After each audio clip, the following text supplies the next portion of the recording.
beaucoup pour ces belles présentations. En fait, j'ai plein de questions. D'abord, la première, lors de votre présentation, Sylvain, vous avez dit que notre professeure Liliane avait commencé à faire du développement. Donc, elle travaille sur un site web, mais sur la fiche, il n'y a pas d'adresse de site web. Donc, j'aimerais savoir. Donc, ça, c'est la première. Donc, la deuxième de ma longue liste, c'est d'où viennent vos idées? Est-ce que vous faites de sorte de brainstorming où chacun va à la maison, il réfléchit sur un concept novateur, il vient mettre en commun avec vous et l'évaluation de l'impact justement de ces idées-là, parce que ça peut être des idées qui sont très bien, mais qui attestent vraiment que ce sont des méthodes qui marchent avec les enfants de telle ou de telle tranche d'âge. On a le 6e en terminale, c'est des mondes différents. Et après, vous êtes en partenariat avec des instituts et des formations des écoles, mais oui, ça est d'abord lesquels? Et après, est-ce que vous êtes aussi en partenariat avec l'EMS par exemple, qui forme les enseignants? Parce que ce serait aussi bien chaque jour dans les salles de classe d'intégrer cette innovation-là. Et votre cible, oui justement, votre cible c'est les enfants, alors que cette créativité-là peut d'abord être implémentée, transmise aux enseignants. Donc, c'est toutes ces questions-là. Merci. De la deuxième à la xème question. Pour le site web, il va répondre. Ok, alors, ces idées nous viennent d'où?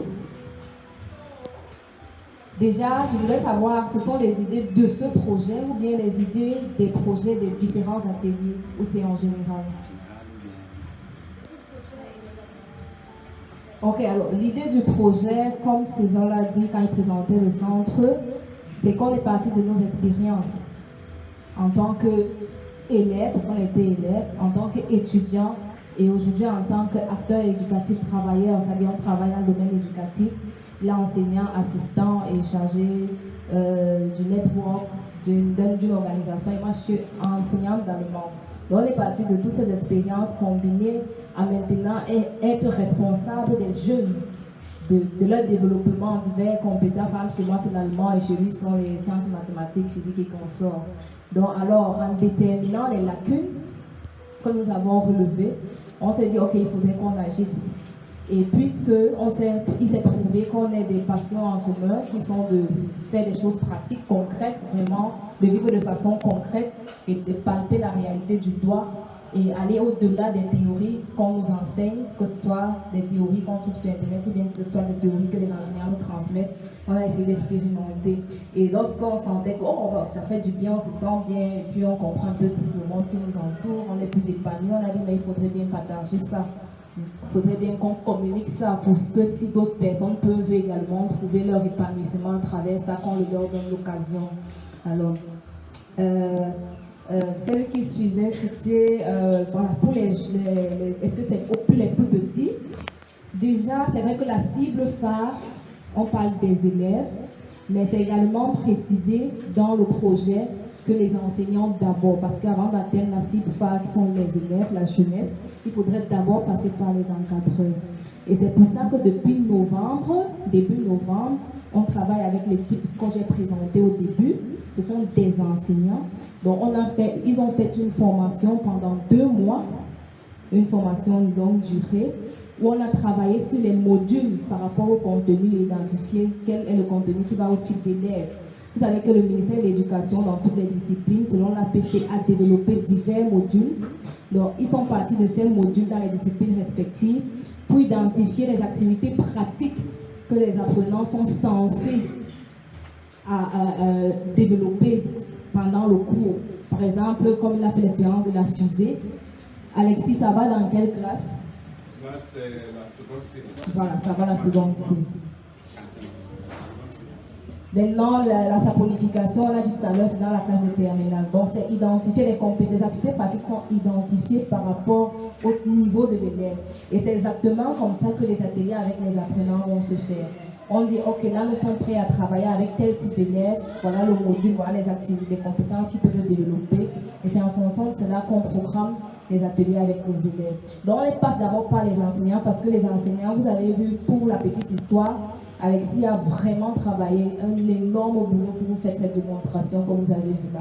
Ça s'est fait en quelques minutes, mais rassurez-vous, il a défilé ici pendant plusieurs jours pour m'expliquer comment ça se passe et les difficultés auxquelles il est rencontré, le matériel adéquat, c'était vraiment intense.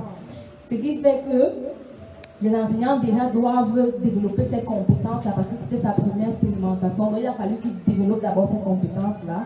Et là maintenant, il sera chargé de transmettre ça à ses collègues qui devront servir de multiplicateurs pour qu'ils aillent dans leur salle de classe maintenant expérimenter ça.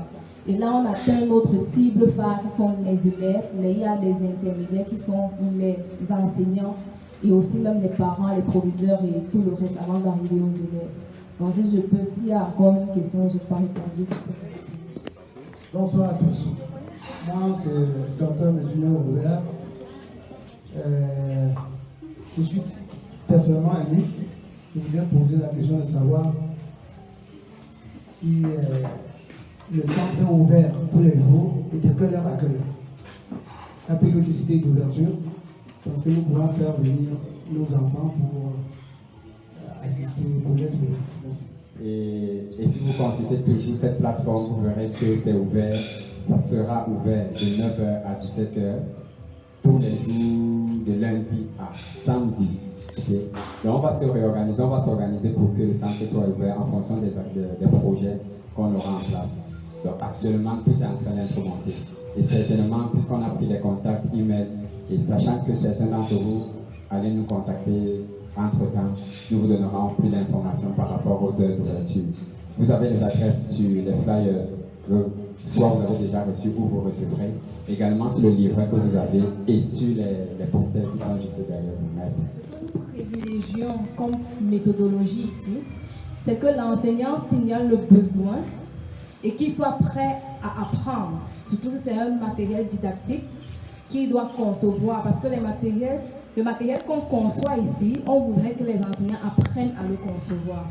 Ce ne serait absolument pas une solution durable que de venir prendre sa fusée toute faite et aller montrer aux élèves comment elle décolle. Ce n'est pas l'objectif. L'objectif, c'est que vous venez, vous travaillez avec lui, et puis vous apprenez comment on fait une fusée, vous allez en classe, vous implémentez et vous lancez votre fusée. Maintenant, il y a la nécessité d'acheter du matériel. L'enseignant, bien sûr, quand il va dire je veux faire une fusée, on va lui donner la liste du matériel nécessaire qu'il doit se charger de rendre disponible. S'il a besoin, on lui dira à tel endroit tu peux trouver telle chose. On lui donne les adresses, les structures où il peut trouver du matériel. Lui, il s'en procure parce que c'est notre fonction, c'est nous qui l'avons choisi. On ne demandera pas à l'État d'assumer tous les besoins financiers. L'État n'achètera pas la soude et de l'huile pour nous, pour donner aux élèves. Ça fait partie de notre contribution selon le contexte dans lequel on vit. Alors, vous rendez le matériel disponible et puis vous venez et les enseignants sont là, présents pour ça, pour vous apprendre comment on le fait.